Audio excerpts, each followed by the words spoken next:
Hello, everyone, and welcome to another episode of Home and Away, a podcast devoted to all things in and around the world of sport in Kansas City soccer. I am Drew Vanderplug, not joined once again, as always, by my good friend Cody Welton. We'll get to that in a second. This week on the podcast, we are back after another two-game hiatus. Well, one of us is because school is out. Cody decided he needed to have like a vacation or whatever. So I am joined this week by good friend of the pod, regular contributor to the Kansas City Star, Daniel Sperry. Daniel, welcome to the pod.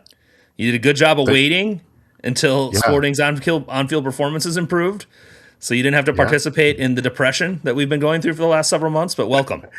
I know it's fun to talk about it no matter what, but it's always more fun to talk about something exciting rather than, oh my gosh, how much worse can it get? And honestly, over the last three weeks, we've had exciting things to discuss. So while Sporting did miss out on an opportunity to head into the World Cup break on an actual winning streak, we did verify that 3 games is a winning streak, or at least that's what they told us in Major League. So they have improved greatly over the last several games, and Coach Rapha Wicky finding a personnel grouping and a formation that has seemed to finally steady the ship prior to the aforementioned World Cup break. So that said, this formation and personnel grouping has somewhat come at the expense of Manu Garcia's inclusion in the starting lineup, which does belie some of the limitations of the rosters it's currently built, as well as how to fit all of these players in a cohesive and positive manner. So we'll dig into the tactical nuances of the setup as well, and also discuss what we saw in MLS that we liked this week, the Kansas City Current getting back home and back to winning ways, and everyone's favorite topic, U.S. men's national team roster selections and how they were given the news. So, Daniel, we had 3 games in a row where Wiki ran out the exact same lineup. And in those 3 games, Sporting is averaging over a full goal in positive XGD per game. So for reference, they're over 1.5 goals negative in that measurement over the rest of the season. And while the game, and per game, 1.5 goals per game negative. And so while this game against Red Bulls ended up at a loss on the score sheet, I think everyone with eyes could see this was not a repeat performance of the losses we'd seen earlier in the year. And in fact, was probably a game Sporting Kansas City should have won. Yeah, I think so. I mean, I think there was a fair amount of chances that they had in that match that, in the first half, Calvin Harris, not Calvin Harris, Taylor Calhera, is the beneficiary of Dayon playing pickpocket, and he kind of feeds him at the top of the box, and his shot, maybe not the right placement, but not too far off, gets saved, and kind of the deflection bounces right back to the goalkeeper off of a Red Bull player. So that's one where you say, And then Calvin Harris had one where there's a beautiful cutback pass in the second half that I don't think he didn't get a foot on properly after Harris did score the first goal for Sporting, the only goal for Sporting. Then there was a chance there for Stephen Afrifa on his left foot, who not his dominant foot, but man, it was just inches wide. Yeah, the tried timing to slide on it that far was post perfect and just missed the post a little bit. Yep, I think it might have even grazed the post. Yeah, it might have even touched it. He was really frustrated in the locker room because they had been working on that exact shot pass sequence and scenario during the week, and it was one that he had been burying, and if it gets to the game and he doesn't and misses it, he was a little beating himself up over maybe a fraction of misexecution there. So they had their chances throughout the game. I know Dayon had a couple of shots that he pulled wide in the first half, and second half just not very strong efforts, but chances regardless. And they did a lot. They had double New York Red Bulls touches in the box. Even going back to the Austin and the LA Galaxy game, I didn't feel like they had a ton of touches in the box. They weren't totally winning the possession battle, and you look at this one as 60-40 possession. They had almost 30 touches in the opponent's penalty box. That's more of what you're wanting to see, and in a way you almost saw a progression to a better performance, but you don't get the result on the night. And I think that's something that with a group with the quality that it has, yes, you can say that's a good performance, but probably doesn't win. Interested at some point, if at someday down the road with that kind of performance with greater quality across the team, that's probably a win. Maybe some of those mistakes on the goals don't happen, but they should have scored more. They were the better team.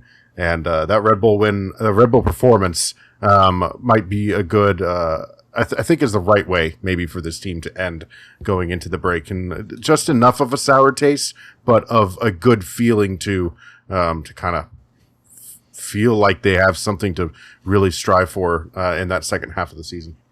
Well, and knowing you had that feeling, like you mentioned with the FIFA, knowing that it was there, right? Mm-hmm. The victory was there, and then a little better execution, and maybe you get it. George Rubalcaba not being quite so clinical in the first 20 minutes of the game, also, like a huge component of this. Like I guess it was right at the beginning, right at the end of the half that he scored both of his goals, but still, like. Those are like his total XG in the game was like 0.4. We're not talking about like these were doorstep chances.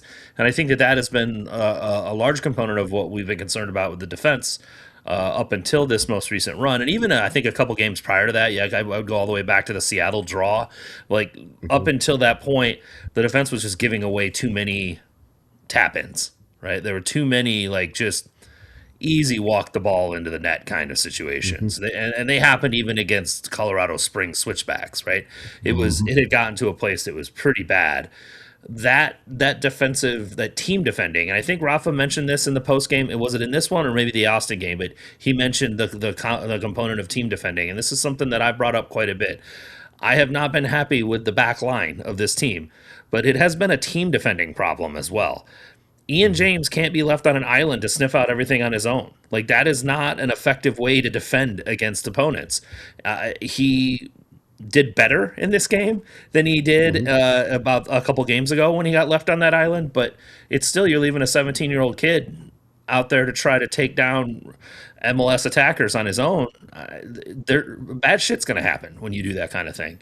And so, but those were not near as common as the sequences that we've seen before, and I don't know what I can specifically attribute it to. I can attribute a lot of it to just Zoran Basong's in the lineup. I think that the team defending gets infinitely better when he's there. He is a ball winner. He's a ground covering player. He is providing cover for his back line in a way that no other midfielder has for this team prior to him coming back from injury. So that is a huge component of it. But I also think that, as we discussed a couple of weeks ago, there's the dominoes of Zoran Basong's inclusion, which has just provided more confidence with the players around him, kind of knowing where he's going to be and what he's going to do. We have seen just sort of a renaissance from Lasse Berg-Jansson and how he's been playing. Like, he looks like the player that we thought we were getting when he signed and had sort of fallen off a little bit. So I think that there's a number of components that are working here. Do you get any sense of, like, confidence is key, right? Flow state confidence is really important in this kind of thing. And I think we all knew that while this team was historically bad and the roster is not even close to built, and we'll have some conversation about that later, that they didn't deserve to be as obscenely terrible as they were, right? Like you would not have expected that. And how does adding one guy, like how does adding Zoran Basong drastically change their situation that much? I think some of it is a grit and mentality too. Like, I think there's some players that, like, they do a job like that, but it's the message that they send to the rest of their teammates with their activity on the ball. It is, as you say, the confidence that it gives Lasse to kind of drift a little bit more, and Lasse is not worried so much about trying to defend everything that's behind him because, well, that's what Zoran Basong is kind of mopping up a little bit next to him, quasi behind him, deeper than he is, at least. Like, you're not asking Berg-Jansson to be a ball winner. That's not his job. And in the midfield, he's not good at it. You shouldn't ask him to do that. And in the midfield, that for a while that was his job, was the deep lying ball winner, as Jacob Bartlett, roved everywhere, trying to go and win the ball. And Bartlett had some good performances, but the team defense, when things bad happened, it was a domino effect, and they'd be wide open at just a simple turnover in the midfield. the song's presence, his timing, his understanding, his reading of the game, I think is pretty good. And I think that's another big thing. This is just interesting. Dayon said this in the locker room after the game. He said, I was saying to him that he's the guilty one for us having 5 points. He's such an important player for us, and I hope he's going to go on to the World Cup. We'll support him, and then he's going to come back healthy with us and continue to tear it up, kind of a way. And I just think like, players recognize how much they need a player like him in the midfield. And I don't like making tons of cross comparisons across town, but like Lola Bonta in the midfield for the Kansas City Current is a entirely different animal because of the work she puts in, the standard that she holds players to. She is a vocal leader on top of it. Zoe is that. His emotion, he has unbridled confidence. And I think that's something that I've learned talking with him a lot the last couple of years. His confidence, it seeps out to everyone else around him when he is going and he is in there and pushing people. And in 24, I mean, you look at the putting of him into the midfield with Jake Davis and how much that lit a fire under the team. And there were moments that we'd see it here and there last year, but then it really started to pick up, and we see it so much now with him in this group and the way that he plays. And I it's not even so much tactically. It's just so much of I'm going to do this so you guys can do what you do really well. We all can do really good things together, and let's go. And I think you have moments in the Galaxy game where they start to string passes together. They start to get down there and build up some attacks, and you like how it all comes together.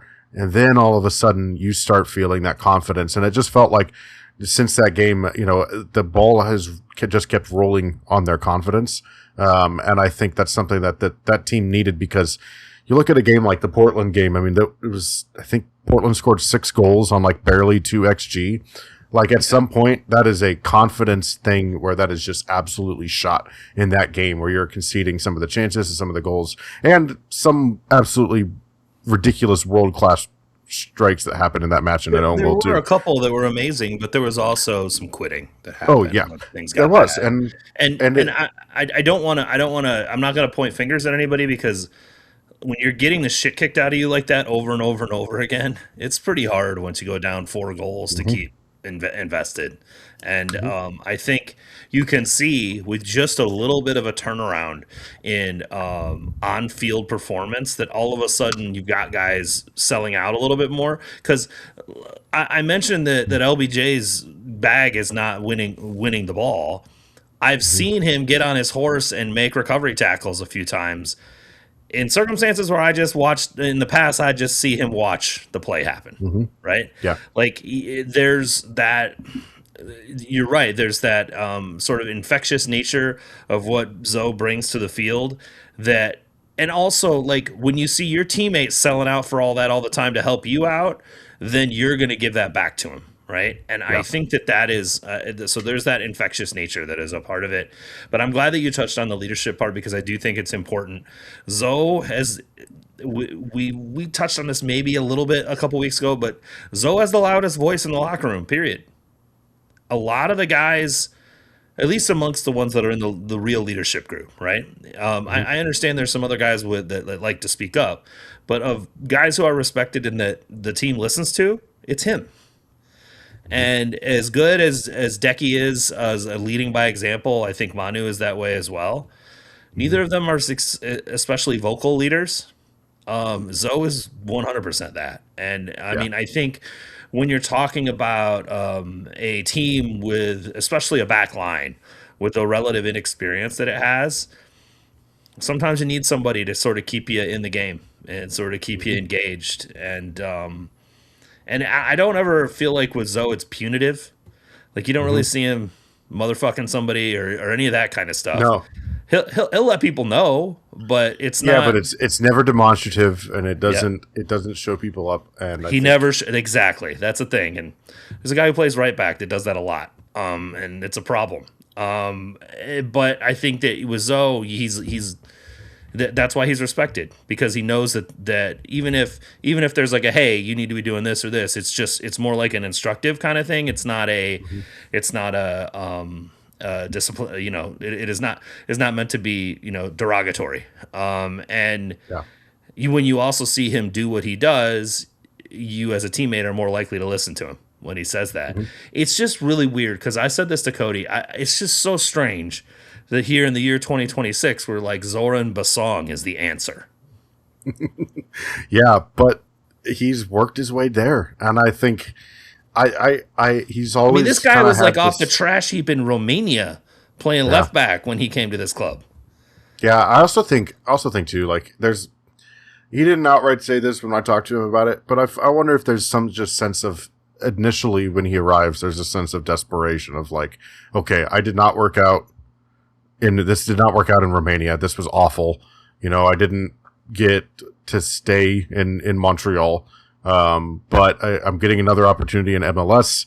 He did not. He did tell me that he had opportunities to play in USL and Canadian Premier League, and he was very adamant that he didn't want to play there. He wanted to get another shot at MLS, and so this might, with that kind of history, that back, you might feel like you've really got to go all out. And you have at that point he comes in, he's maybe 23, 24, leaving Romania. Like, you grew up a bit, and you go through experiences over there that were very sour taste in his mouth, and then you come to this place and you get an opportunity and you start proving yourself, and then that own confidence juice that you have that's now infectious to everybody is something that you've kind of given yourself along the way and have set it up. And I think you don't always need the Rolls Royce type midfielder, as awesome as it would be, to have the complete package. If you could somehow package Manu, Lasse, and Zoran into a midfielder, well, they'd be worth $150 million and never set foot in MLS during the prime of their career. But Zoran is the perfect type of like gritty, work hard, work my rear end off type of a player that does this. And I think it's I don't want to say that all of this is just a testament to him, but from things that we saw in preseason about how this team played and what we could watch in preseason, you liked it. Zoran was a part of those moments, though. And I think there was, his injury, some of the other injuries, and the way it just kind of snowballed out of their control, trading Daniel right before the season started. I think those kinds of things just kind of maybe a little bit too uneasy for the guys at the moment. And to get Zoran back in there, I think is in part has been a big reason why they've had such a boost in confidence. And it's crazy that it's him, but I can't think of a more in real truth, a more like humble, deserving guy for it to be as well on this roster. Yeah, 100%. I mean, as far as the man himself, if you've ever met the guy, he is. You also get you immediately get why he has such a gravity to him, why everyone likes him so much, and that he is such an integral part of the locker room. The guy is. I don't know. I don't even know. He has like a magnetism, really. That is something that is difficult to describe in a lot of circumstances. I think you're right. The type of player he is 100% the type of player this team has been looking for ever since Roger retired. Really, and I'm not going to compare him to Roger. I think they're a little bit different. Although there are some comparisons, right? Like former left back, can really a central midfielder, but can play left back, and very much a ground cover that just reacts to play really well. As we discussed in the past, to be a defensive midfielder, you have to have a certain level of pessimism in your body. Like you have to, when things go a certain way, you have to expect the worst and be prepared for the worst. And he does that in a way that Raj did really well as well. But I think, it's hard to miss how important he is on this team. Even in a game against the Red Bulls, which I thought was quite a bit different than the game against Austin. Austin, that game, Austin's not going to press your midfield the way the Red Bulls will, right? Well, so I would say, there was, it was a lot of car crash soccer for significant portions of the game, which I give Sporting credit for. Every once in a while pulling the ball back, stepping on it and slowing it down for a second, because you get sucked into that game model or that game style too much, and you're sort of playing into Red Bull's hands. And that's how they get these breakaways that they got that enable them to score. But he also thrives in those types of environments. But he was able to thrive against Austin in a completely different way. And I just think it's noteworthy. I also think it's noteworthy that a lot of this is coming with a two-man midfield. Mm-hmm. It's interesting that typically when you consider a two-man midfield, especially this sort of flat 4-4-2, it's it's empty bucket-ish kind of, not quite the full Bob Bradley empty bucket, but no, it's not. I've almost likened it more to I was thinking about it today, and I was like, it almost feels more a little Fergie-ish 4-4-2 than anything. Yeah, the wingers bomb forward and fly forward, and the strikers press and they do a ton of defensive work. But man, they're clinical. They do it. The midfield was not. It was Scholes and Carrick and that crew, maybe a little bit more defensive. A little old school English 4-4-2. I would agree with that a little bit. But typically when you go to, this is legitimately a two-man midfield. Typically you're ceding central control, and I don't feel like Sporting has that problem with this pair, which is kind of surprising. Usually you go against teams with three in the midfield, you're going to struggle and get overwhelmed a little bit sometimes, and that has not been an issue. And again, that's sort of a testament to Basong. It's also, I think, a testament to how much Capita and Harris pinch in and help defensively. You've got two guys with just endless motor, which really helps a lot with the way that they're playing, because like you said, they're bombing forward so much, but then they have a lot of defensive responsibility when they're not bombing forward. And I think it's been really cool to see, especially as Capita has gotten used to the team and the tactic. You see him getting more and more and more engaged defensively, and he makes wild. His work rate's insane. Yeah. His lung busting runs back remind me of another striker winger in town that's very, very in fast. Town from Africa. Yes, exactly. Yes, there are comparisons that can be made for sure. He does have that defensive gene in him, which is you don't always see that, right? Like you don't always see that from these kind of players. So and it's not just that he's going back to do a job; he's active defending. Like he turns the ball over quite a bit. It is something that he is definitely a big part of his game, which I think is, again, it's helpful when you're only playing with two midfielders. Your wide midfielders, so to speak, your wingers need to be a part of that defensive structure, and they have somehow unlocked that part of it as well. What it also means is that Manu Garcia has not started a game in 3 weeks. Yep. He got pulled at halftime against Portland, and he has come off the bench for the last half hour of the last three matches, and has been extremely positive in all three of those performances. I know that Wicky had sort of made a comment about the fact that he wasn't playing very well, and so there is some aspect of this that I think is related to, we're going to try something else because this isn't working. Do you get the sense that Manu is benched as long as this continues to work? I don't think so. Okay. I don't. I just, if there's no way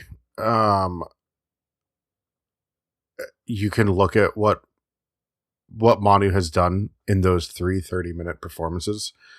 He has an assist, a goal, and an assist. In each of those 30, and he probably could have at least two more assists, to be honest, if you look back at some of those 1.5 goal plays. Contributions per 90. Yeah, and so those 3 games. Yeah. I don't think we can look at it and just say like that. It's impossible to just keep that off the bench, right? And I don't think that will be the case. This is what he said after it, because I think someone asked about in the post game about him coming off the bench. It was me, actually. I'm reading the transcript right now. I asked him a little bit about just Manu coming off the bench and the impact that he had. And this is what he said. These last game, he says he's been impactful. He has scored. He has assists. He had a big impact in the game, and that's positive. Now, I think for me as a coach, it's also good to see that Taylor played well these last games. We have other options, and it gives me more options for the future. But Manu came in really well, and he will do good for us if he's fit and he plays like that. He will be an important to this team, of course. But I made a technical decision. I think he reacted well coming in from the bench. That's what you want from players, right? And he did that. And so I think that some of it was a bit of a and he did say this after the Austin game straight up. He said, I needed Manu to be more, I know he can be productive. I needed him to be more productive. And I'm glad we're getting that out of him now. I think this is the perfect way for Manu to work his way back into that starting lineup here. And especially as maybe new players come into the team. Does it change what Wicky has to work with? Does it change what formations that he wants to use and all that? Wicky has used a 4-4-2 in some places, but he's mostly been a 4-3-3 kind of guy.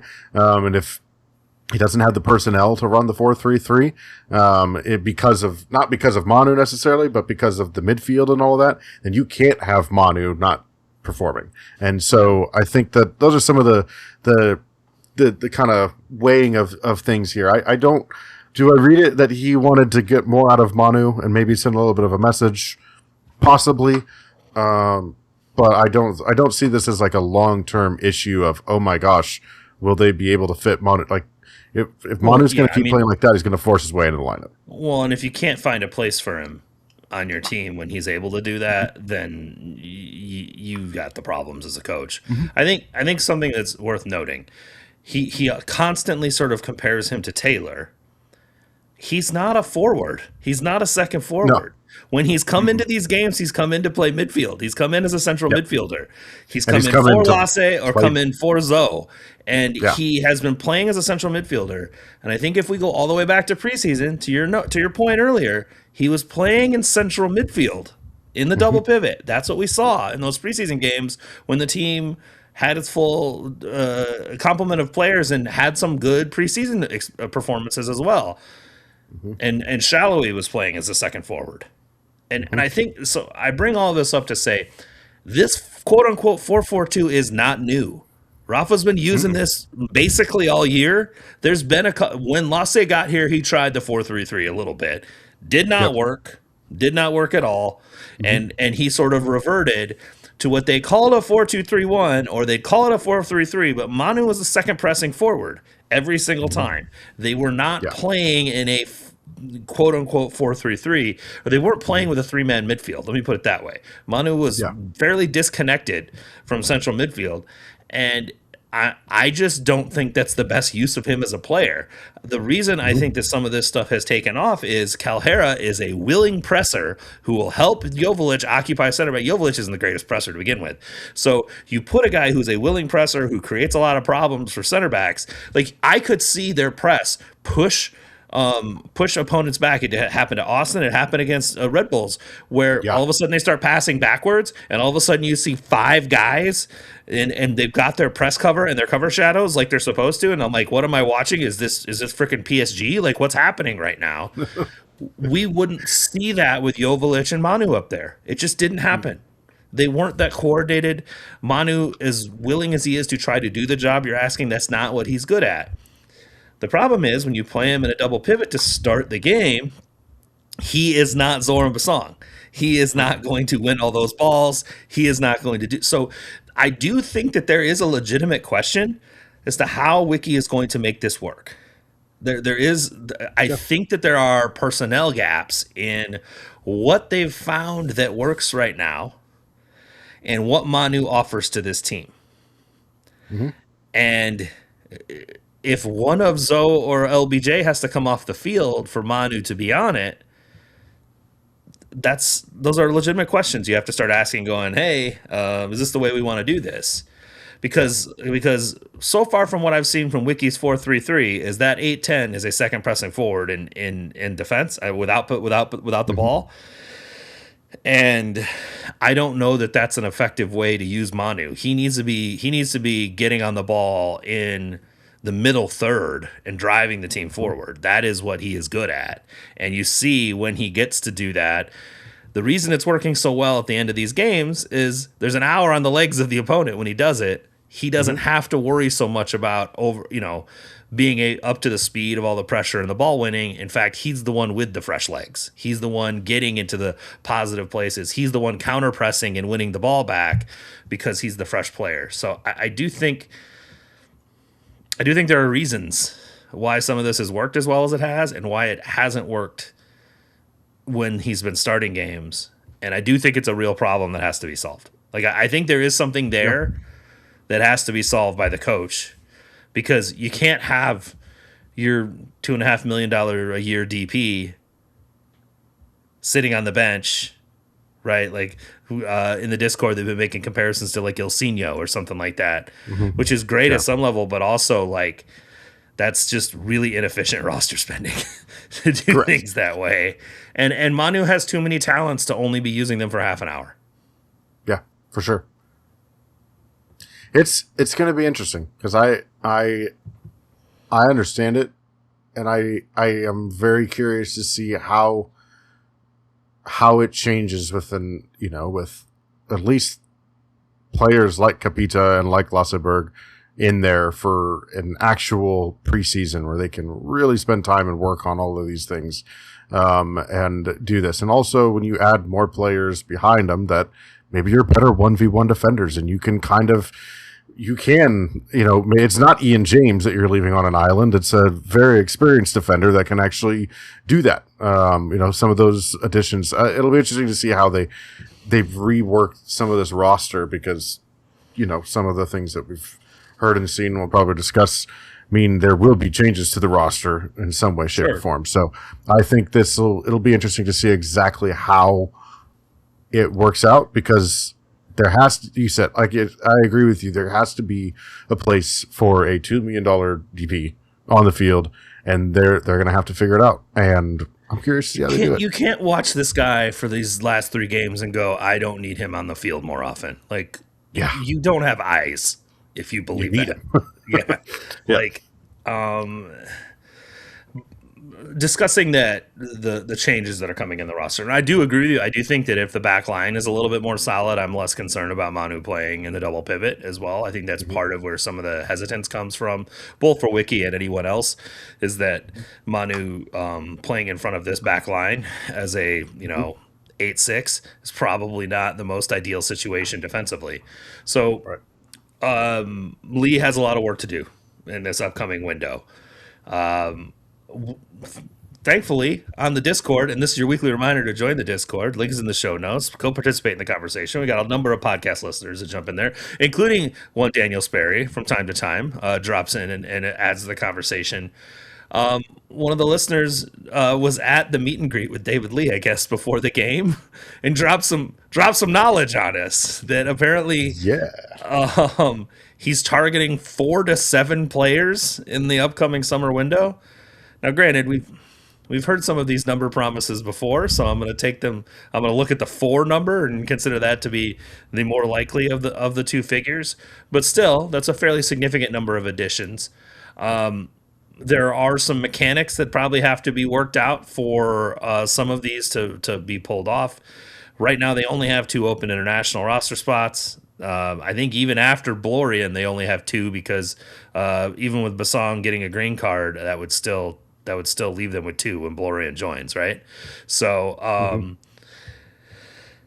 the only other player you could think of that might be close to a green card might be Shoppy, right? So but also a half season international slot is much cheaper than trying to get one for a full season. And they have a pile of GAM. So that also may be the way they go about doing this. But realistically, to sign any domestic players, you're either doing cashfers or GAM trades within the league. So you're using up some of those resources. I mean, ideally it'd be cash first, so you're not using up the GAM that you need to be able to use on these guys' salaries to stay cap compliant and make all of the additions that you want to. So Lee's got some. I mean, yes, they have a lot of flexibility, but adding 7 guys would be pushing it, in my opinion. Like, that would be pushing it quite a bit. Unless they're talking about buying somebody else out. That's a big number to get to with the if we estimate them to be around 5-ish million in GAM right now. I think that's a reasonable estimate. That's still hard to get all of those guys across the line, especially if you're talking about transfer fees. They'd all have to be on a free, or you're doing a cat. You know what I mean? Like, all that stuff goes into the cost of the budget charge. But still, we like what we're hearing regarding these players. Yeah. We like the lines that he's focused on.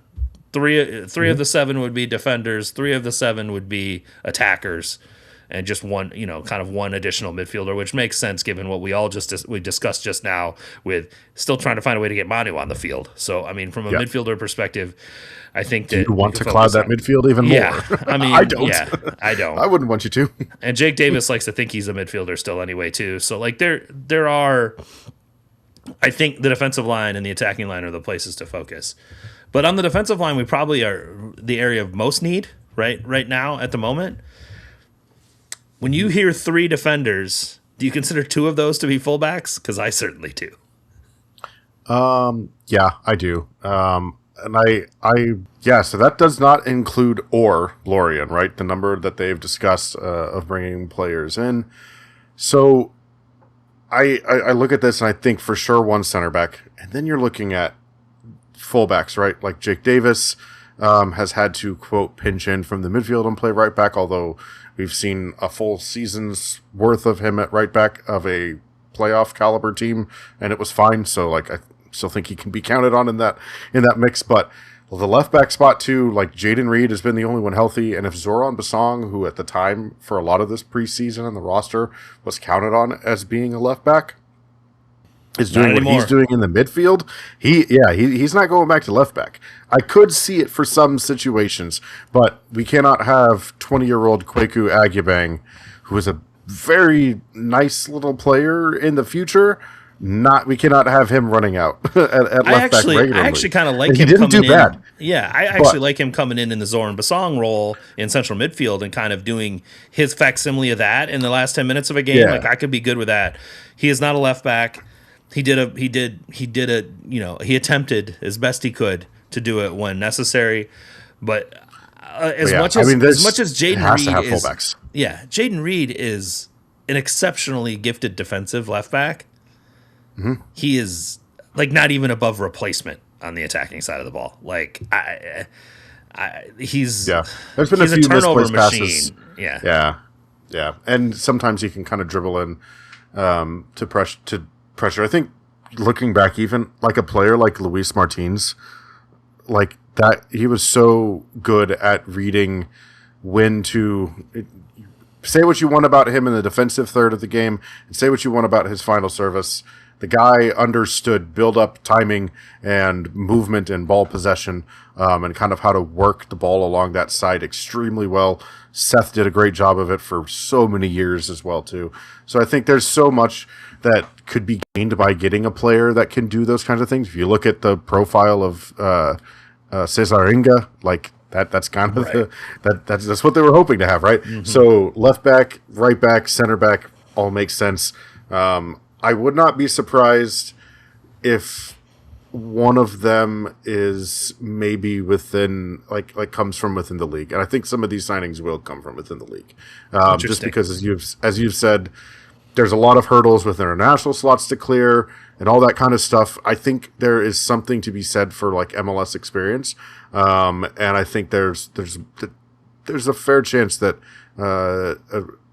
they're interested at least in looking in the league more so than we have seen from them in recent weeks, I guess.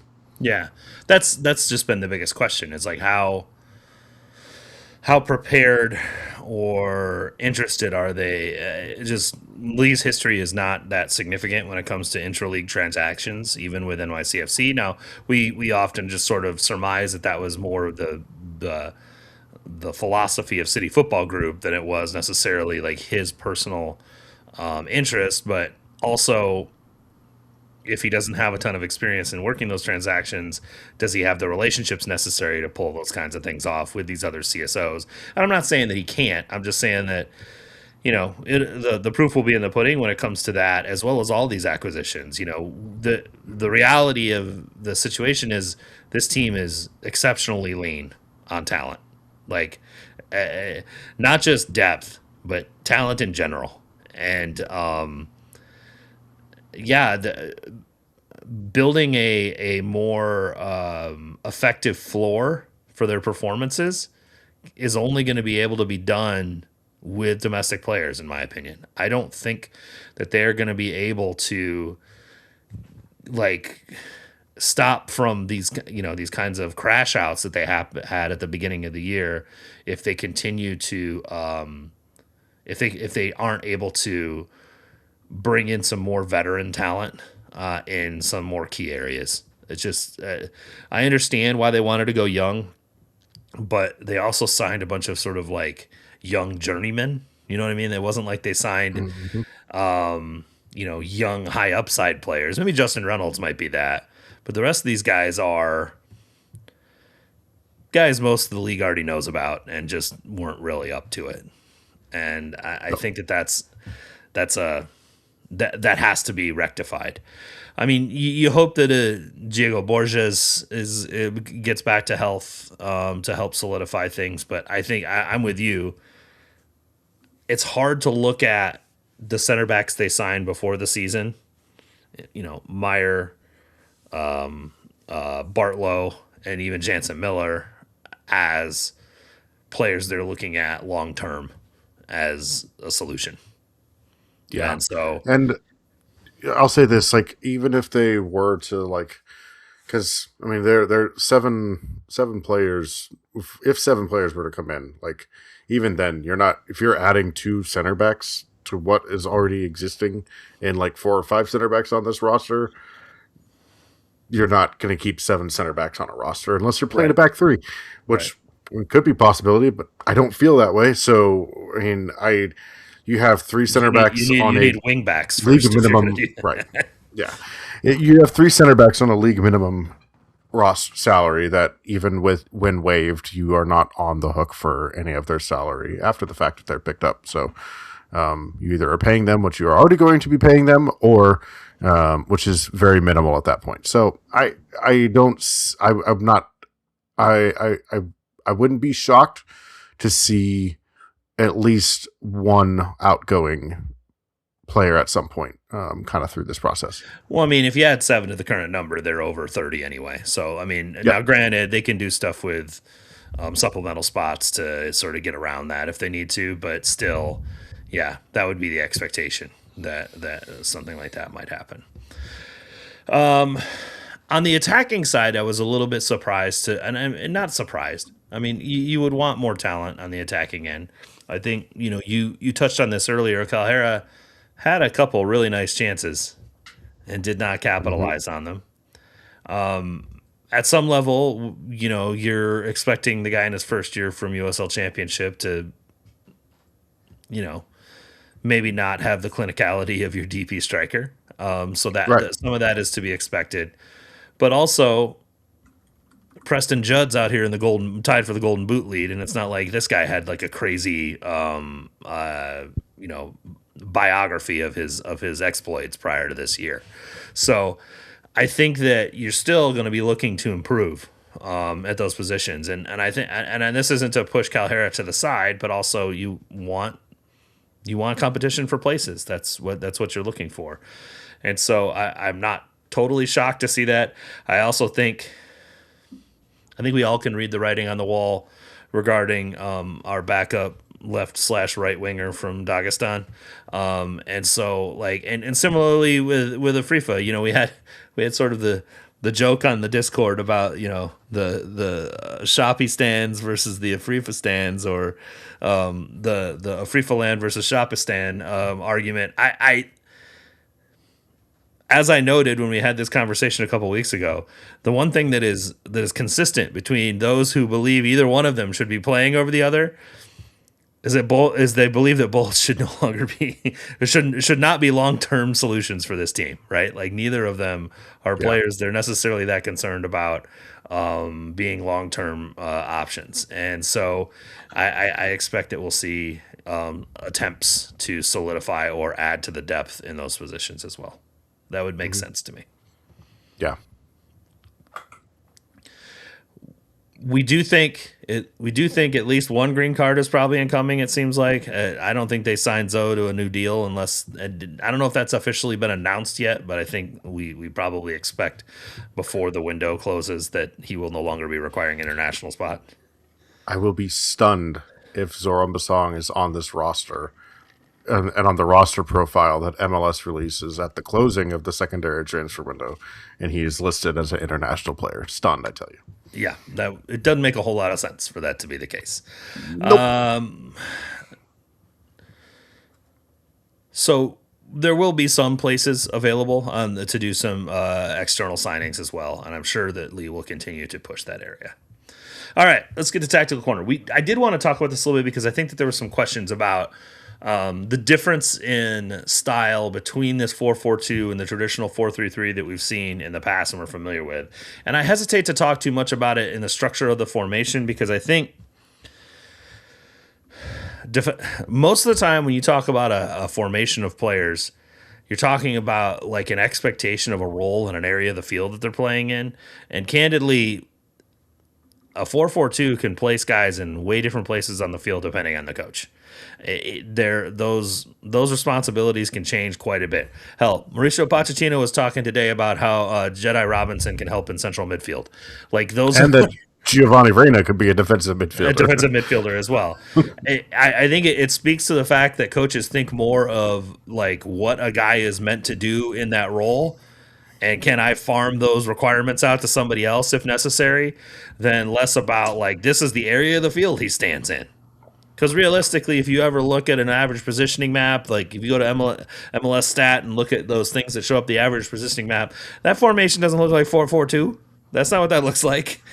Nope. it looks more like a 2-4-4 kind of, honestly. Yeah. And even then, there's a lot more sort of central, especially with Sporting, you see a lot more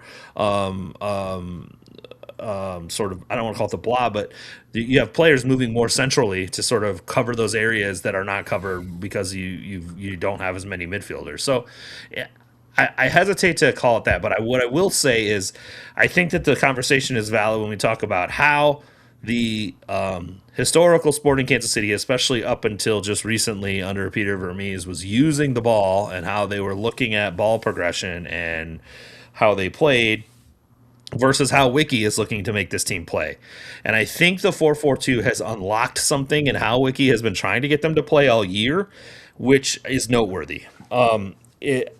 As those who listen to the podcast know, I love stats. I love underlying numbers. I love sort of digging into like different sort of interesting ways to evaluate how teams are playing.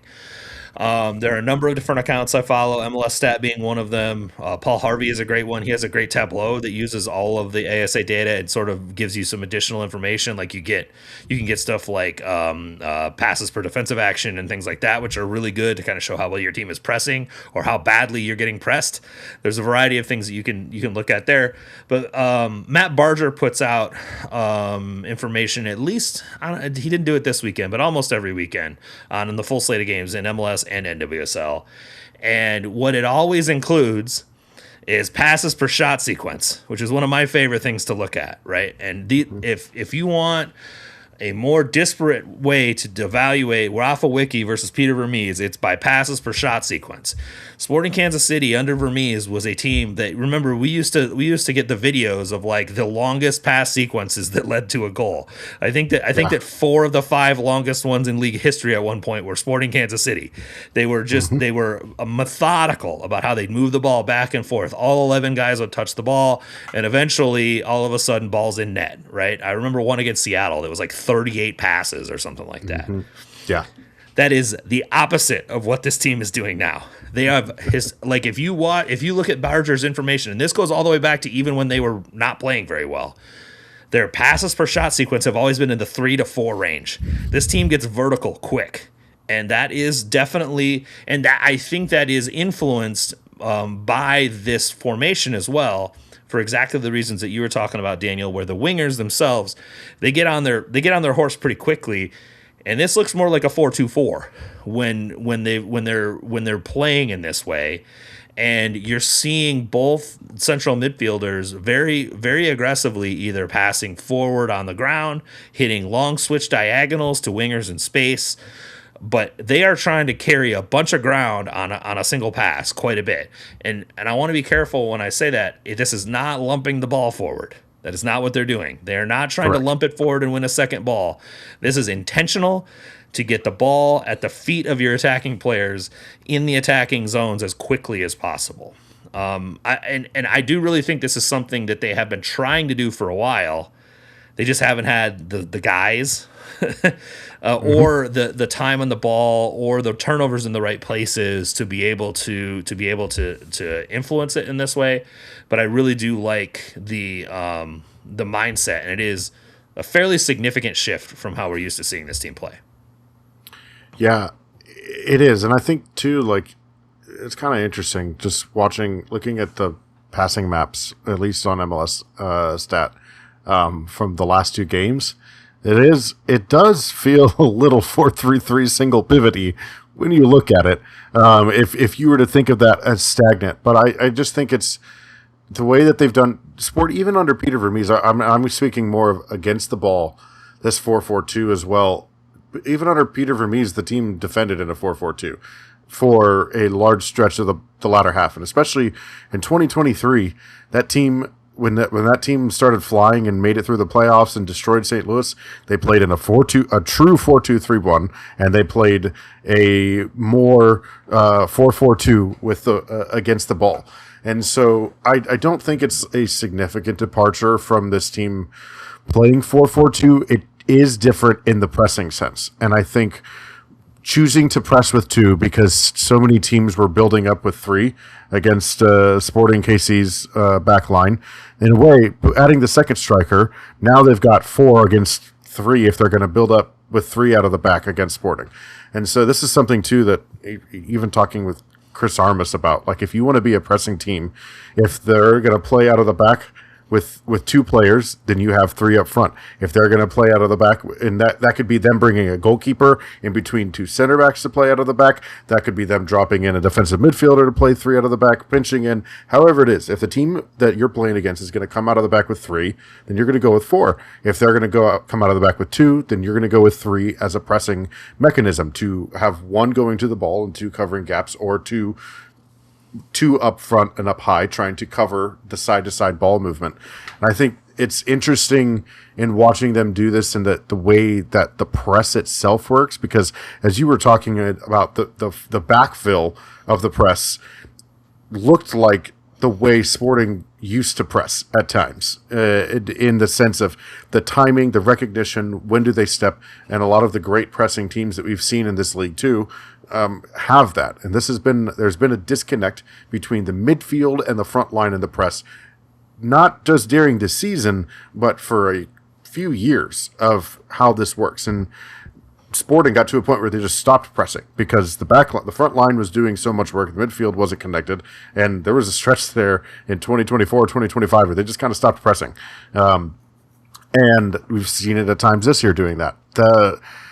Having, like you talked about earlier, having the player like Calhera do so much work off the ball up front, along with Dejan, and Dejan's not great as like the tip of the spear, but as the secondary reader of things, he's very good, because he does still read the game at a very high level, but he may not have the speed, the engine to just constantly chase at times in the way that, quote, the tip of the spear of that group attacks. And then when they do win the ball in the midfield, Dejan's pretty adept at these one-touch passes and kind of linking up and doing it. There's been a couple of times, too, where he's just, his back's to goal and the ball's coming to him, and he immediately just smacks it out wide as hard as he can to Capita, to Calvin Harris. Saw it a couple of times against the Galaxy, saw it a couple of times against New York Red Bull, and the way to spring counter, and then he's in there charging to the penalty spot, charging into the box to kind of read the runs and spaces where it's at.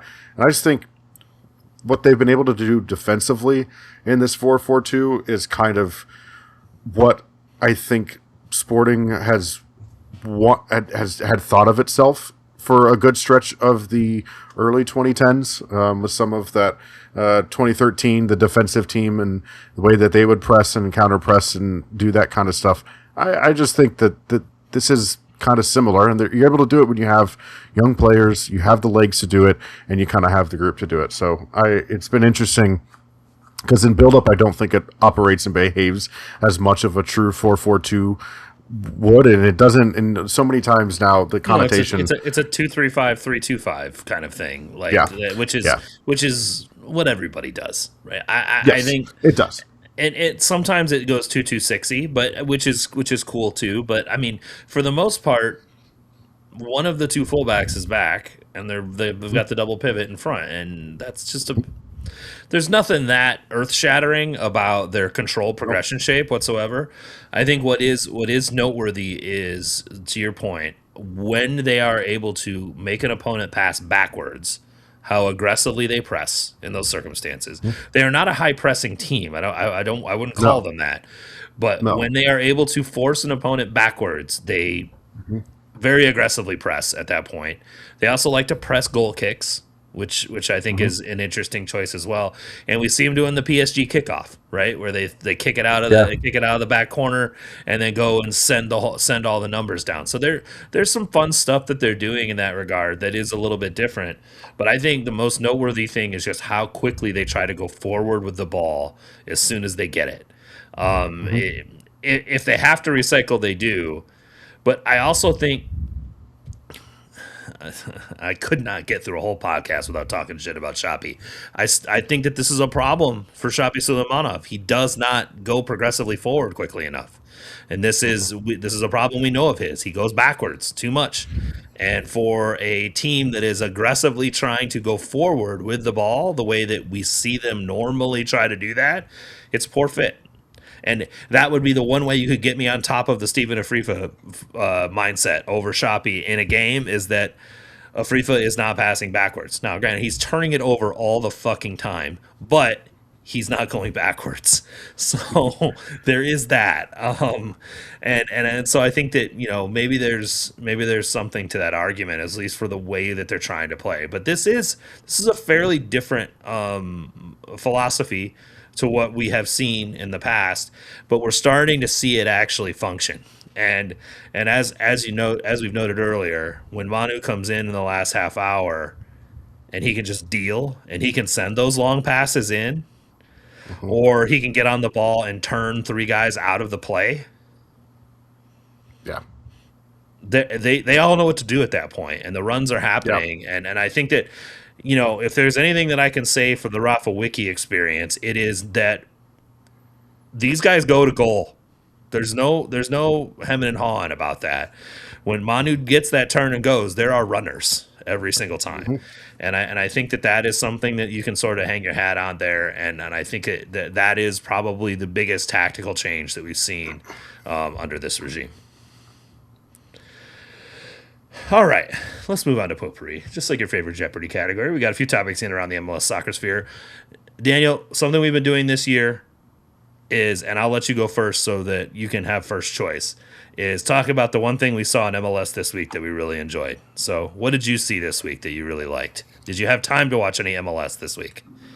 I did not have a ton of time to watch MLS this week. I will say I loved the 6-4 I knew Miami you were game. going there. I'm sorry. I figured, I'm it's okay. sorry. I figured you But were going like there. 10 Yeah. goals in a game and the pure chaos and just terrible defending both ways. 9.2 xG by Opta. Yeah. Yeah. It's wild. And that was fun. 8 goals and a half is absolutely bonkers. And so I fully loved that one. That was pure chaos. I think the other thing too was just it blanked on me. Who'd you forget? Yeah, don't worry about it. It's all It's right. okay. Sorry, cut me. Yeah, I mean, I would agree with you that the Miami game has had all of the things, mainly because it's Miami. I think Doyle mentioned this on SoccerWise earlier this week, that somehow the Messi experience in Miami has caused him not to enjoy watching Messi play for the last 2 years, which I think is a legitimate. It's like it's a legitimate thing. I don't know if it's MLS specifically and the fact that they've created this team that everyone likes to hate, and I think Goss sort of called them. It's like you need the Dallas Cowboys, a team that no one likes and sort of roots against. I don't know if it is necessarily that, But I have mentioned this before that I cannot believe that they somehow made me dislike Lionel Messi. Like this guy was a guy that I would always, whenever he was on television, watch play. And I still do. Like, he is still an unbelievably gifted player that is worth the price of admission, just how good he is. But he has somehow become, and like I said, I can't tell if it's the Miami thing and just everything around Miami, or if it's him getting old and crotchety. But man, he has just become really unlikable. Like, really unlikable.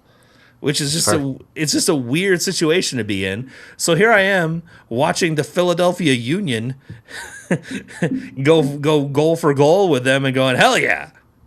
Worst team in the league. They're worse than Sporting. And it was like, at least their record is worse than Sporting. And they're going goal for goal with them. They ended up losing, but still, it's just it was kind of a wild experience. I am going to quickly come back. Sorry, my other thing. Yeah. It was Preston Judd scoring 2 more goals. He stole it from me. That was where I was going. You son of a bitch. Oh, sorry. I apologize. I just think it's fun. But what really cracks me up about this, one, Judd scores 2 more goals. Earthquakes win 3-1 over the Timbers.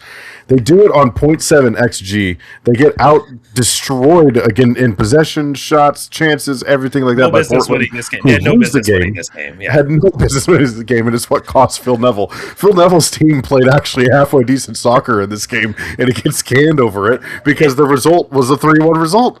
And it's just like... That's the most Phil Neville way to get fired, funny. though. Isn't it? Like, that's the most Phil Neville way to get fired. I finally my team actually played decent for a game, and then now you fire me. I listen, Phil Neville deserved to be fired. Maybe not on the.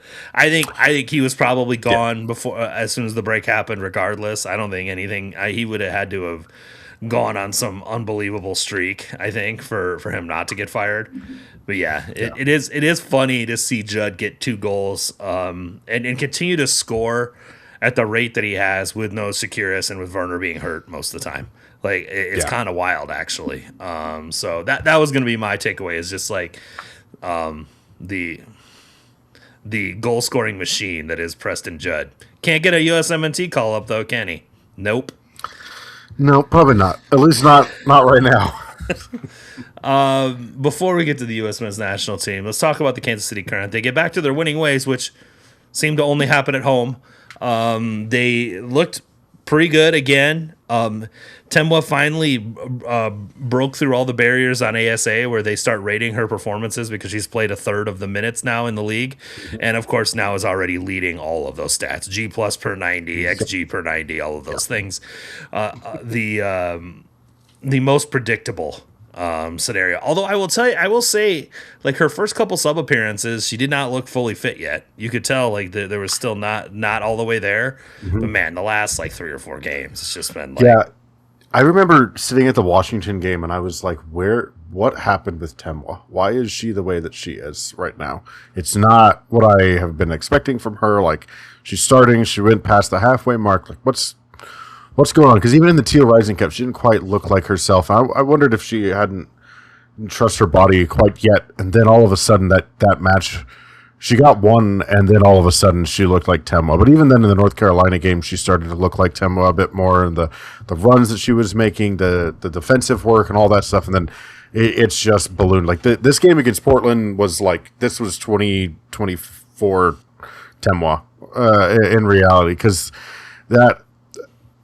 I have a much longer piece coming on her for the Star, awesome. Depending on when you're listening to this. Should be out on Wednesday morning. But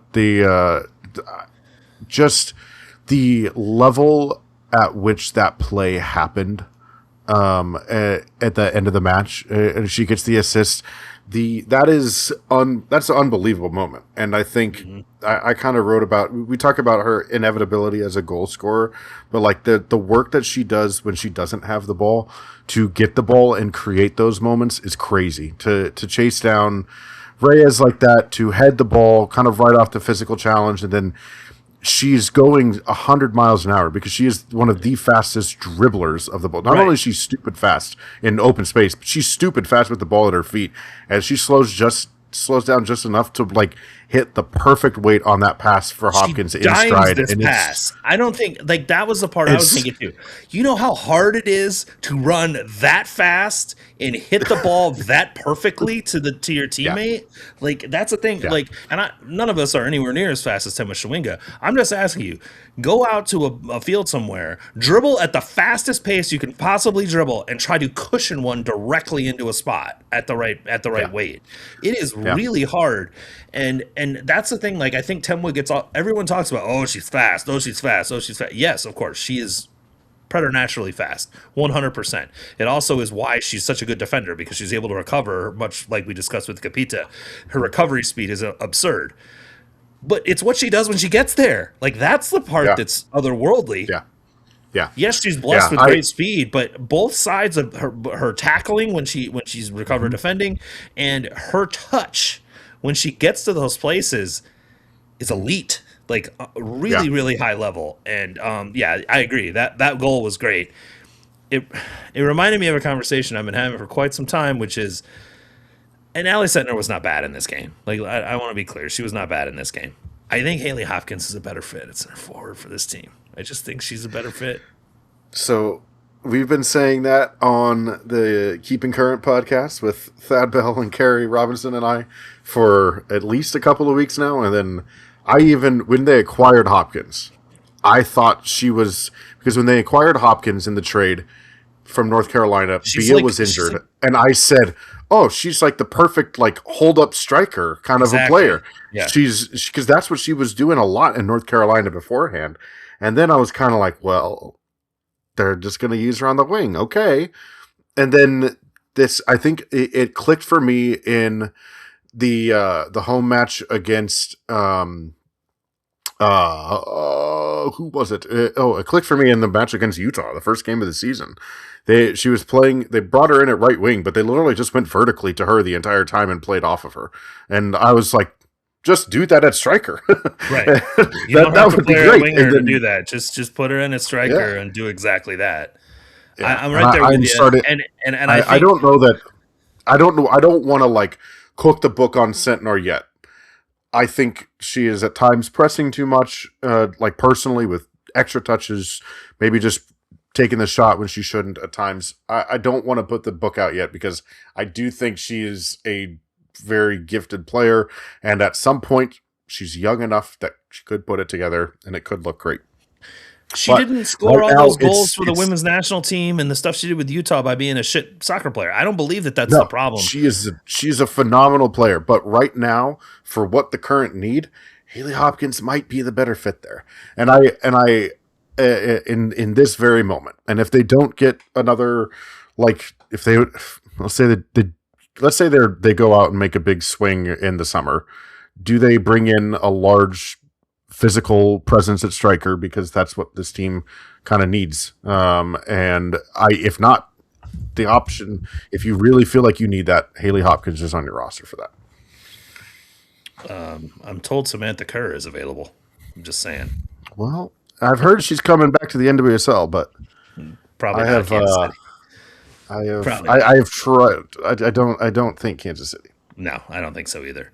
But I think fingers crossed, but I don't think. Yeah, I mean, I got to be honest. They have an embarrassment of riches on the attacking side of the ball. I don't really think, if Allie Sentner has to go to the bench because they score more goals with her on the bench, I don't think that's a problem, right? Like it's just like what it is. It's this is a much different situation than it is with Manu Garcia, where he is literally your only chance creator. Like you kind of need him on the field so that chances are created. If Allie Sentner's on the bench and it's Chewinga, Bethune, Cooper, and Haley Hopkins, I'm not worried at all. Like I really don't have any problems with that. And honestly, like I think both Sentner and Deb got to watch themselves, because I think that this machine could start running without them. Which is, I mean, Croy Bethune is. I knew she was good. I remembered watching her in DC last year. She's got even better, man. She looks like Croy Bethune in her rookie year more than she did last year. Yeah. It's the operating higher, the final pass player, the dribbler of the ball. I'd love to see her kind of gain some clinical nature to her shooting, because she gets in some moments where she has some great shots and she's trying to take the extra touch to make sure the shot's right, and maybe she could first time it because that's when the window's open or the shot's not quite on, but be a little bit more lethal. She is a high level player, high IQ player. It was interesting. It didn't make the interview, or it didn't make the story that I wrote on Temwa, so I'll add it in here. But like, Temwa told me she was like really thrilled that Croy was, when she found out that Croy was going to be on the team, just because she knew the type of player that she was, and they've worked on kind of when she wants it to her feet, when does she want it in space. And you see in the post game too, Croy was telling her that she hadn't quite found where Temwa was within her field of vision, and Cooper behind her just screamed Temwa, and she just put it out there. That pass is laid picture perfectly to Temwa, who one times it and curls that again. That is perfect placement and finishing into the bottom corner. The epitome of the fuck it Temwa down there somewhere pass. But, yes, it was played really, really well, and I love that Cooper was the one telling her to release it. Just let it go. She was telling her. She's just screaming Temwa at her. So yeah, good stuff. Can they win a game on the road? Well, we'll have to see. We'll see. We'll see. I don't think July. They haven't played poorly on the road the last couple games. They just not the results have not gone their way. They are much less lucky this year than they were last year, which happens sometimes. They also have that 3-game on the road stretch at the beginning of the year that I don't know, man. I have a hard time really weighing that one against them. They probably could have gotten a result in Chicago, but then those games in Seattle, a little hard. Evanston's a little tough to take, but I mean, it is what it is. They haven't really played bad in these other games. Since Temwa's been back, they really haven't played bad. It's just, sometimes ball go in, sometimes, you're going to get the wrong side of some of those results. It just happens sometimes. So it was more tongue in cheek, but they are undefeated at home. They have no draws this year. They have 6 wins at home, and they have 5 losses on the road. So, or is it 5 wins at home and 5 losses on? How many have they played? I don't know. Yeah, it's anyway. 5 wins at home. You're right. 5 wins at home, and they're 1-5 on the road, right? So, definitely something they need to sort out if they want to move further up the table. Last thing in potpourri, everyone's favorite topic. The U.S. men's national team. Nothing gets everybody talking quite like the U.S. men's national team. This started over the weekend when good friend of the pod, Alex Abnos, and his team at The Guardian somehow got a hold of the entire roster. So Pablo Maurer and Jeff Ruder get a hold of the entire U.S. men's national team roster and publish it in an article, which I thought was awesome, by the way. Come to find out that the reason that they found out is because all the players were notified via WhatsApp video or an email. It seems unclear. Pochettino, seems like both of some sort. Pochettino doing what Pochettino does and just staying impersonal and not talking to anybody, and just like what I've learned today is at least for the players that were selected, their team comms guys were notified for them to be looking at the WhatsApp group at a certain time, and then that posted to the WhatsApp group that was created for the 26 of them, saying they had all been added to the team, I guess. So interesting. It's so interesting. So so a lot has been made of the communication style of this whole thing, as well as Pochettino and his way of doing things in general. He has been reticent to talk about contacting players, communicating with players, any of that ever since he's been the head coach of this team. So this very much is on brand for him. I just thought it was hilarious how he addressed it in the press conference today when people were asking him questions about it. And he's like, what am I supposed to do? If I call them, then it makes it all about me. It's all about me and me dealing with my stuff about having to choose them. And if I call them and then it's sorry you didn't make it, that's bullshit. I'm like, what are you talking about, man? I'm like, just say you called them or you didn't. I don't really understand. Anyway, the whole thing was quite interesting. I think. Go ahead. I was just gonna say, I can understand the email notification, like just sending out an email. If you really feel like you don't want to make it about yourself and you just want to inform players via an email, I don't know, fine. The WhatsApp video and the WhatsApp like group channel and stuff like that, just odd. And then, like you said, talking to like team PR managers. I know, like team PR managers are aware of like these things well in advance. I'll just say that.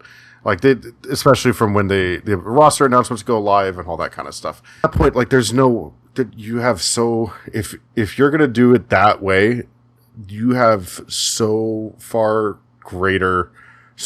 far greater channels to worry about where that information is going out afterwards, in how you've created that. So the whole thing is just, it's interesting. I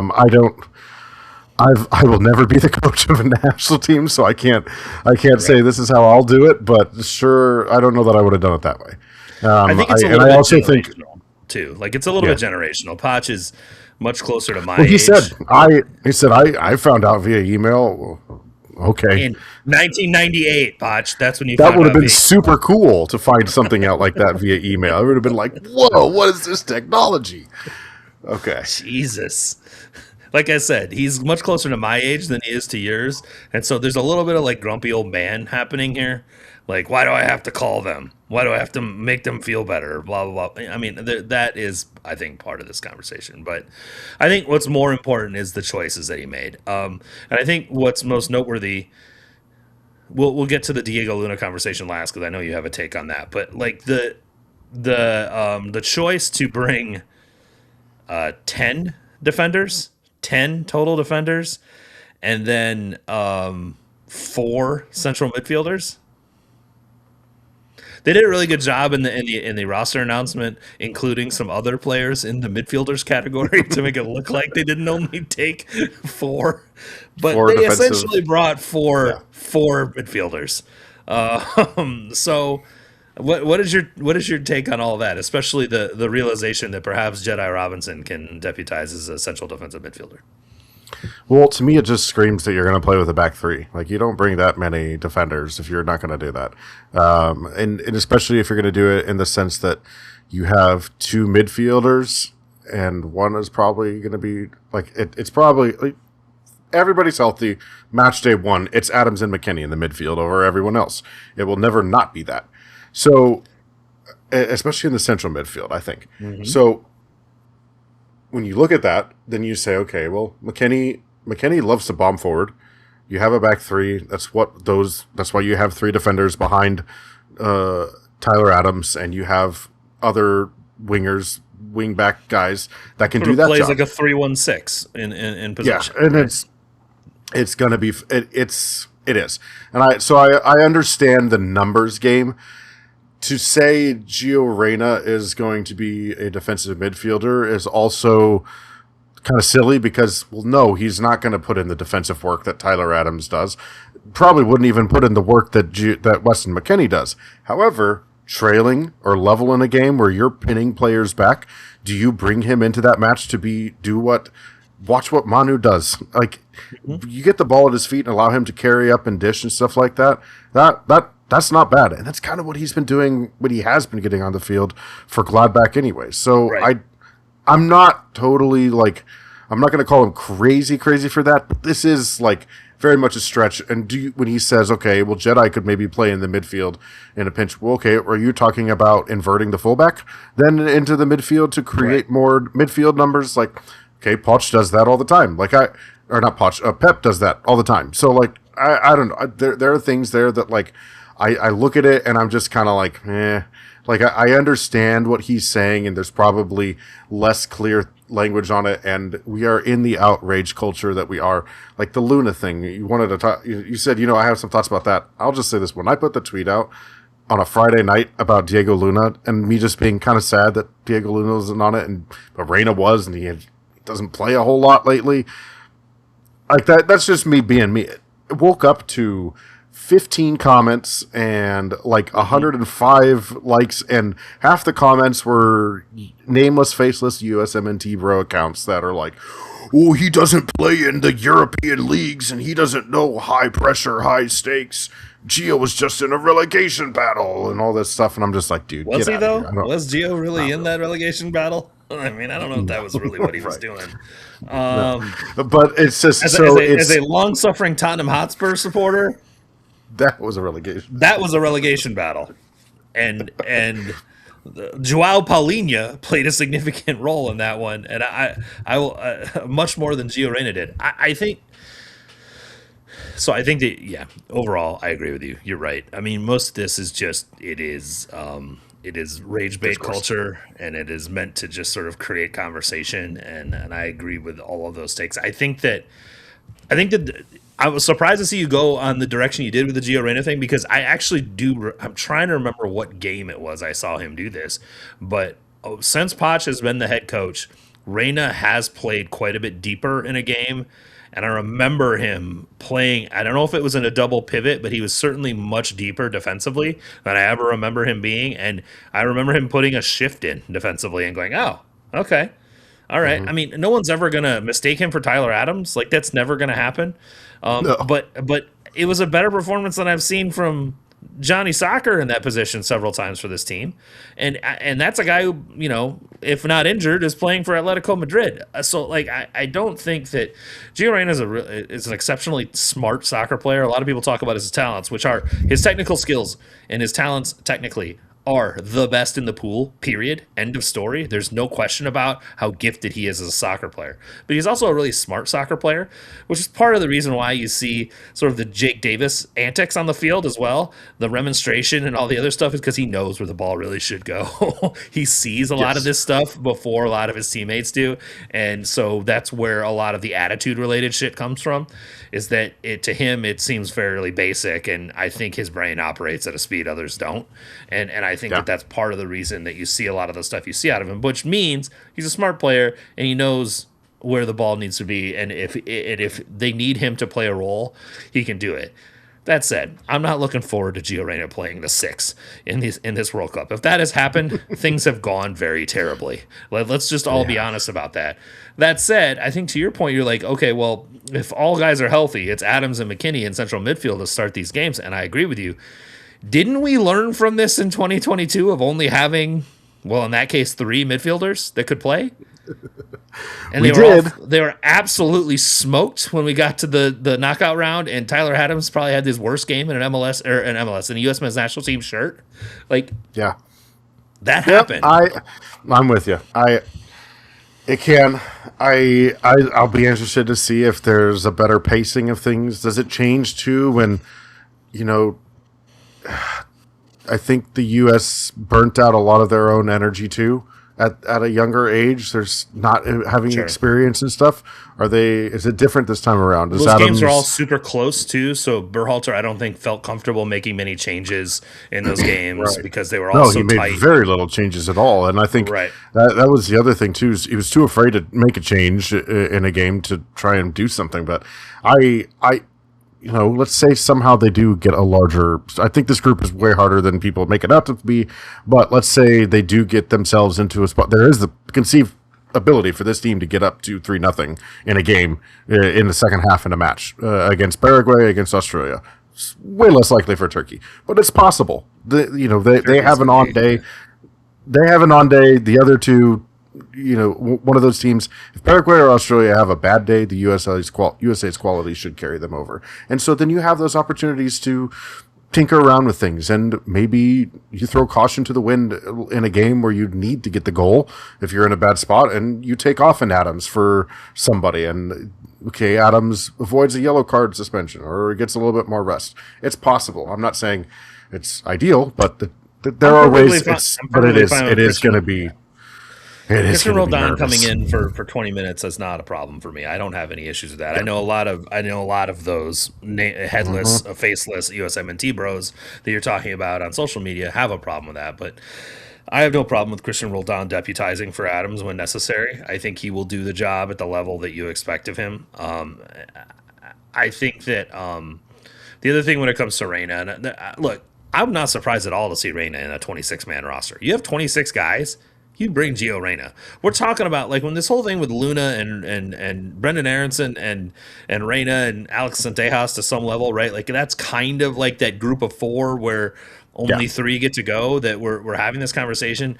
We're on the edges of guys who are going to play meaningful minutes in these games. Okay. Mm-hmm. And of all those guys, Gio Reyna is the one that I think is most likely to actually have an impact on the field in those minutes. And so, of course, he's the first one that you would select in that circumstance. Speaking of Paraguay, go back and watch Gio Reyna in that Paraguay game last November. Just go watch him and tell me he should not be in this team when we play that same opponent in the group. Yep. Yeah, I'm with you too. And the more, and my immediate reaction, I was like, "This is crazy. Why is Diego Luna not on the roster?" I would say I've come to learn more so that it is. You're right. It was a Luna. Even if those that really felt like Gozo had a shot, Luna and Gozo versus Aronson and Zendejas. And in reality, Zendejas is so much better than either of those guys. I'm sorry, he's a much correct. Better soccer Zendejas plays at a stupidly highly expectant club and is their best player in Mexico. High pressure, high profile everywhere. He might be the best like attacking winger in that league. Correct, and this is a guy that is. This is probably his last chance to really make a World Cup, because the next time he's going to be 32, and he probably won't be making a World Cup at that rate unless he really blows up and there's other stuff in there. Luna, Gozo going to have plenty of opportunities to make a World Cup. Zendejas is what like everybody hopes Gozo, like everybody thinks Gozo really is right now. Zendejas is that dude. And I think that's why that makes sense. And Aronson is Aronson. Aronson knows this group. He's part of it. He's a high presser engine. He is a guy who has played well in the Premier League at times. So it makes sense that he might be in. He plays in the Premier League. He plays in the Premier League. I don't know that he plays good in the Premier League. He plays in the Premier League. He had a stretch there. He scored quite a few goals for Leeds this year. Just saying. Did he? When did that happen? He scored in 20 he scored games. He has Manchester one goal United. and one assist. Come on now. Yeah. Oh, well, okay. Well, it was against Manchester United. Was that before or after Carrick took over? Anyway, Brendo is like, if you're going to have this argument about Diego Luna, it's between him and Brendo for me. Those are the choices that you're making, and I think Brendo is the profile of the guy who will come in and help you finish out a game and press the shit out of the opponent, right? Mm-hmm. And it's not that I don't think Luna will put that shift in. I just think Brendo's more apt to dog up a game than Luna is. 4 and 5 in 37 appearances for Leeds. Yeah, and all of those happened before the new year. Well, like I think he has one goal. I think he has one. How many goal goals did Christian Pulisic have before the new year? Huh? He had a bunch of them before the new year. Yeah, I mean, after the new year, that's what I meant. There are levels to this one, but Pulisic just needs a new girlfriend. Everything will be fine. Maybe he'll hit up Kai Trump on Raya. Anyway, I'm sorry, I shouldn't have gone there. Let's. I don't really have anything left on the rundown, and I've lost Daniel Sperry, so that may be the way that we have to close this out. I did think, by and large, I don't think any of these decisions are that crazy from Pochettino. There's stuff on the edges, but there's no Landon in 2014 kind of shit going on here. There's just no. It's just choices by a manager. And there are some choices, but there are some choices. I think you're right. It's definitely gonna be a back three, and it's bring as many defenders as possible because we're not sure which ones are gonna show up. That, and we got to have as many of them as possible because Weston McKennie does what he does best, just bombing forward, and we got to have cover because it can't just be Adams. Maybe if you start 4 center backs and 2 wing backs, that's one way to do it. Just all the defensive players. Just a line of 6 players. Yeah, exactly. Tim Ream doesn't have to run that much then, right? Because he's got a much smaller area to cover. A lot less ground to cover. There you go. We'll have to see how that works We'll see if Tim Ream plays, but I mean, Yeah, someone asked me that. They were like, why are there so many defenders? Why do we see Mark McKenzie? And I'm like, because Tim Ream. Yep. That's why you see Mark Yep. McKenzie. Yep.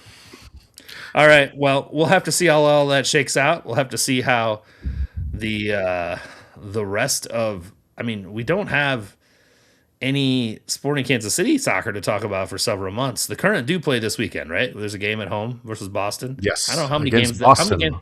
How many games do they have left before the? This is it. This is it. The last one This before is their it. break. Yeah. Okay. And then they will play again in June for the Columbus, try and get a bunch of fans in the door and hype on NWSL Cup against Gotham. And then on to Denver. The Lindsay Heaps led Denver Summit on July 3rd. Okay. Well, they don't have near as long of a break. Well, it's almost not quite as long of a break as Sporting does, but No. we're gonna have that. We're gonna have that dearth of local soccer content. We'll have to find something else to talk about. I'm sure. Hey. Is there a World Cup coming? I forgot. Well, there might be a World Cup coming. We might have 6 World Cup games, but if that's not enough to fill your soccer cup, go and check out Santa Fe Wanderers USL League 2 action in Olathe. They are an interesting story about that club, but that I am kind of interested in ending up at their game on Saturday night after the KC Current game. So USL League 2 action. They play at Mid-American Nazarene University in Olathe at their stadium there, and they're actually a pretty decent squad. They got a win and a draw early on in the season, beat Des Moines Menace. So they have a cool history. So check them out. There's more professional soccer in the Metroplex or the Metro for you to. I can't wait. I can't wait to break down the tactical decisions by whoever the heck is coaching. By a semi-pro Santa Fe team. Wanderers. Yeah, that'll be great.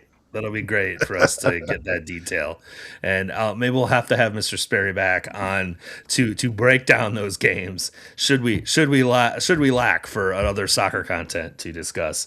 And hopefully Cody will be back next week. I'm not sure when he's back from vacation, but when he is, we will be back to talk to you. And until that time, I'm Drew. He's Daniel. We will talk to y'all soon.